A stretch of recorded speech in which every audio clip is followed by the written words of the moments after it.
Buenos días, buenas tardes, buenas noches, amantes del rock y del metal. Bienvenidos y bienvenidas a Conexión Rock Radio. Y como siempre, les invitamos a que nos dejen su pulgar arriba y que disfruten de las entrevistas y los invitados que tenemos para todos ustedes en nuestros reportes especiales. Hoy hacemos colaboración con el medio nacional Honduras al 100 de CHTV. Y hoy le damos la más cordial de las bienvenidas a mi invitado acá para los amantes del progresivo. Tengo aquí a Geoff Downes, tecladista de la banda Yes, y que vamos a estar hablando de su actualidad y de su nuevo álbum llamado Aurora. Así que les invitamos y que disfruten de este reporte. Geoff, thank you so much for your time for Connection Rock Radio, also for the TV show Honduras al 100. For me, it's a big pleasure share with the fans from Yes around the world about the upcoming news that the band have in 2026 now with a new album in hands. Welcome. Thank you very much. Good to see you. Okay, Geoff, start my interview with you. Let's talk about Aurora. This is the world number 24 in the discography of Yes, that be released in June 12 of 2026 via Inside Out Music. When you look back at your journey with the band, what does reaching this milestone mean to you in the personal and musical aspect now with this new work in the hands? Yeah, it's fantastic. I mean, it was great to get back involved with Yes in 2011 because, you know, if we go right back, I had 1 year with them in 1980, and then of course I went off and did a whole lot of other things. But I've always followed Yes, even from when I was a teenager and I was studying at school. I was very much into Yes. The second album, particularly Time in a Word. So when you say 24 albums, it's something that I started off being very involved with, or certainly listening to, and ironically, I think I've now played on the last 5 Yes albums. So it's great. It's a great band to be with, and I still love it, and I love all the guys, and we get on very well. After Mirror to the Sky of 2023, what felt different in the creative energy when you began working now with Aurora? Well, I think that this lineup has been together now for pretty much 7 or 8 years. I mean, as you know, we sadly lost Alan 4 years ago, but Jay was understudy for Alan when Alan wasn't too well on certain things. So this lineup has really cemented itself, I think, over the last 8 years, and I think that certainly, we started to work together, understanding each other much more, and the result of Aurora is a collaboration of all the things we've been working to. We've done so many shows together. It's something that we wanted to make an album that really excited the fans and excited us as well. Geoff, the band had described Aurora as a product or a trilogy with the Quest and Mirror to the Sky. How do you see the evolution of Yes across these 3 records? I think that it's they are very much a trilogy. I think the fact that Steve has produced all 3, I think Steve was very much, as you know, Yes is in his DNA. If anybody knows Yes, Steve knows Yes. So I think that it was a very wise move to have him involved as the producer, and I think that he's really been the centre point of the whole thing. We throw ideas at him, and he sifts through them all, and he's very, very diligent, very hard working, and to put it all together. And so I think he's got the best out of all of us. He pushes all of us individually to come up with new things, come up with different sounds, different ideas, and that kind of thing. So as I say, I think Steve must take a lot of credit for the 3-album trilogy that we've put together over the last 5 years or so. About this new album, Geoff, the Aurora was built to a modern workflow with home studios and file sharing. How has this remote collaboration changed the way of Yes in make music? I think that it's really something that's developed. The technology has developed over the years, and I think a lot of bands are working this way. It's not like the old days, where the 5 of us would be in a studio and we'd be working on the arrangements and that way. I think, now you think about it, we've all got our own recording facilities, we've all got our own studios. I mean, you can You know, I'm here in my bedroom at the moment with a keyboard and a computer, you know. So we've all got that facility to be able to, you know, put our ideas together and then throw them at everybody else and send the files over the internet and that kind of thing. It's a different way of working, as I said, rather than having the 5 guys in a room. But I think that it's something to embrace and something to use the technology wisely and create new music that way. For this new work appears the Czech National Symphony Orchestra, appears on course on this new album. Yeah. From your perspective as a keyboard player in the band, how did orchestral arrangements expand the emotional or sonic scope on this new record? Well, I think that if you look at my career, I've been known as really a very orchestral keyboard player, you know, and I'm very fascinated with creating these big symphonic arrangements using synthesizers, and so I think, you know, we wanted to try and get some more organic sounds in there, and that was one of the reasons why we thought, well, let's bring in the orchestra and let's not replace the keyboards, but let's work it together. So you've got the ethnic instruments and you've also got the synthesizers at the same time, and I think that creates a very interesting sonic level, because you've really got the best of both worlds. You know, you've got the real musicians playing, and you've also got my fake orchestra, if you like, making the noises. Let me tell to you, the album had a lot of highlights, like example, Aurora, Do a Wrong Situation, Counter Movement, A Big Sweet of the World, Durante, the hero of the album, All Hands on Deck, and Watching the River Roll. Aurora, about the single of the music video, the song is so beautiful, but the story is sad for those to hear for very first time. The story about a losing a love who appears in the dreams as Aurora, and at the end appears a little girl. I don't know if the girl or the child, the little child, will be the central character of the album. I mentioned appears in the video the button of Future Memories, which part of the album The Quest, and of course The Quest, and of course appears another hint when the guy pack many boxes in the car that appears fragile.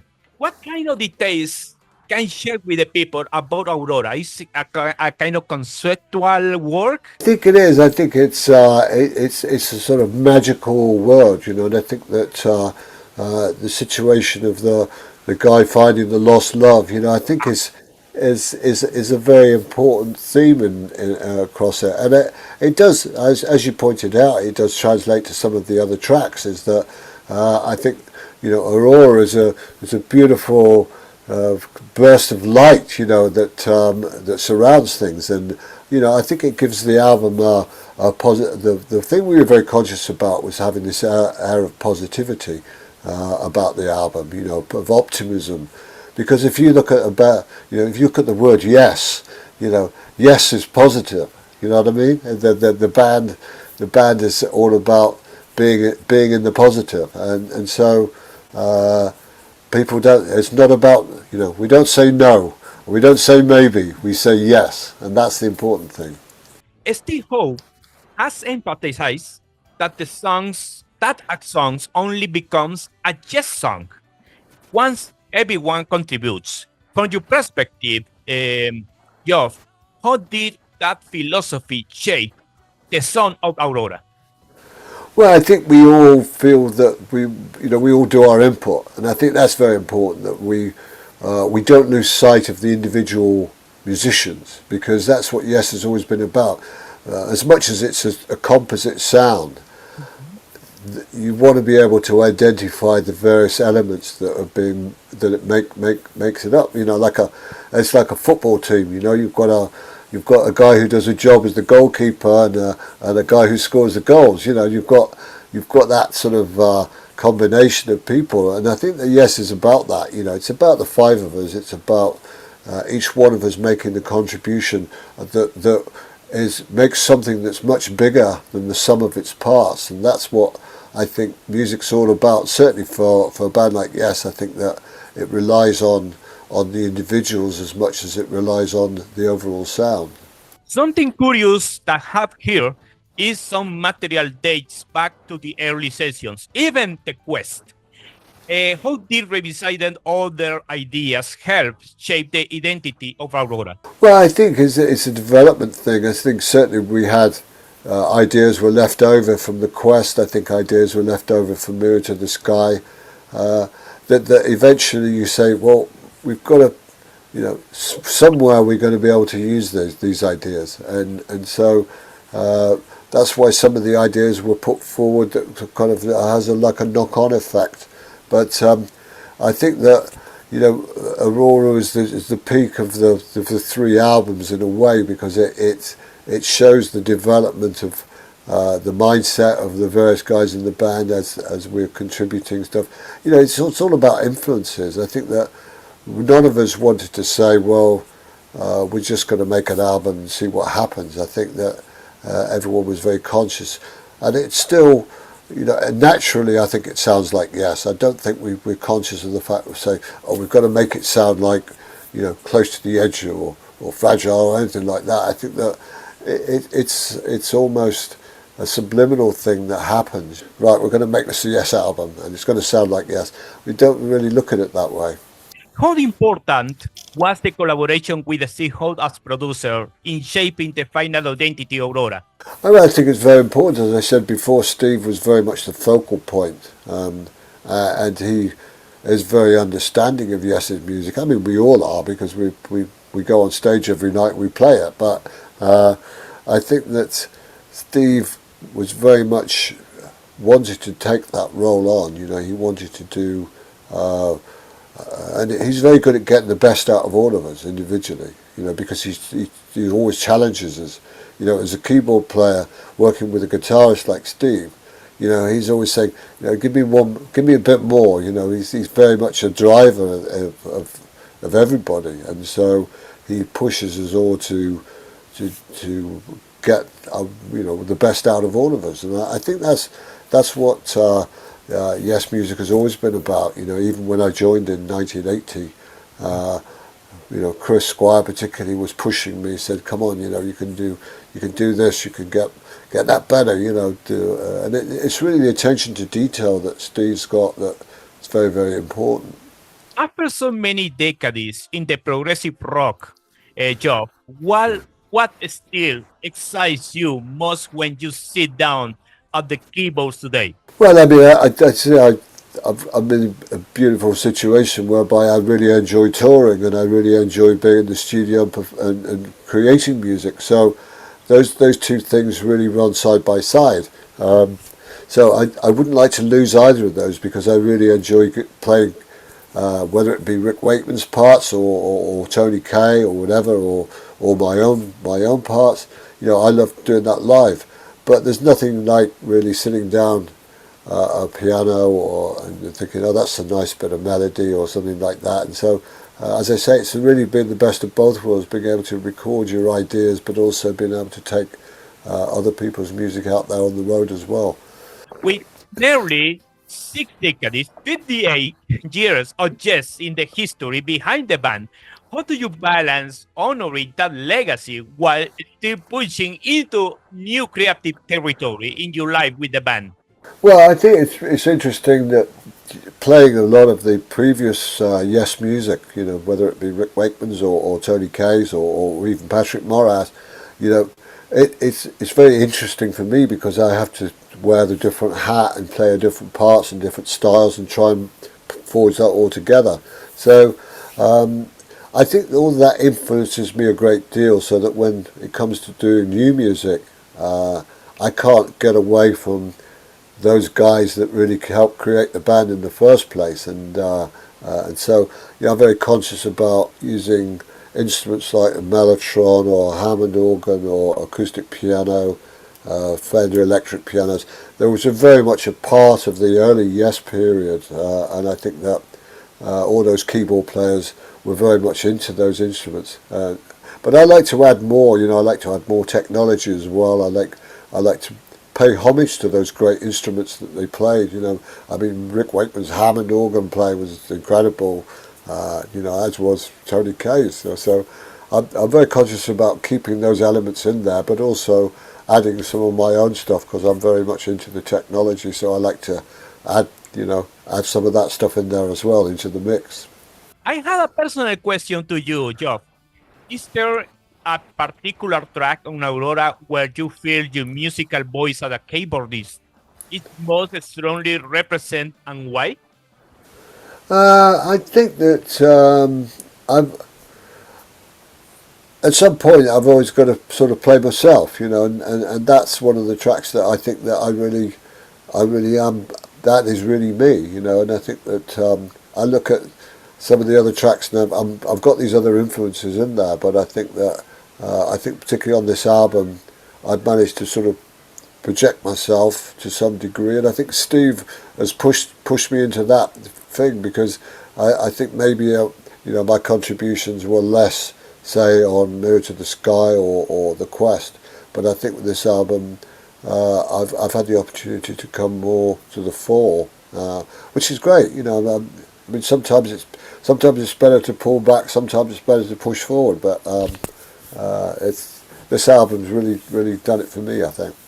Yes has involved too many eras, from Fragile and Close to the Edge to 91 to 5 and beyond. What lessons from these iconic periods still guide you today? We look at some of the stuff from the 90125 album sometimes. Sometimes we look at things from the Big Generator. I think that we more focused on performing stuff from the classic period and combining that with our version of the more modern stuff that we've done. But obviously, 1980 was when I joined, and the drama album, we still do some stuff from that. Now we've got, since John Davison joined us, we've got five Yes albums to look at. So I think that there wasn't too much activity within the 90s within Yes in terms of recording. I know they did Keys to Ascension and various other albums during that period. But I would actually like to look at some of that stuff at some point in more detail, because I know there's some great material on Keys to Ascensions 1 and 2 and even the Union album that came out in 1990. So I mean, I'm always open. I'm always open to look at Yes music as a whole. As you say, 24 albums is a lot of material to sift through. Okay, final question. If you had to describe Aurora in one phrase, what connects Yes, past, present, and future, what would it be? I think it would be mystique. What message do you want to send for all the people that enjoyed this interview? And again, thank you so much for this in your house. And send to you and the rest of the band my best wishes in the promotion and the upcoming tour that you offer to the world now with Aurora. Thank you very much. I appreciate it. Lovely to talk to you.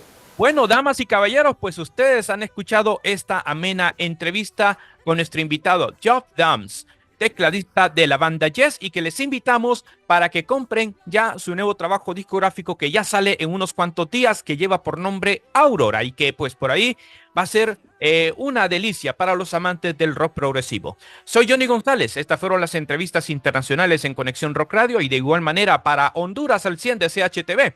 Y les deseamos, en donde quiera que nos estén viendo, que el rock y el metal no falten siempre en su dieta diaria. Que la pasen muy bien.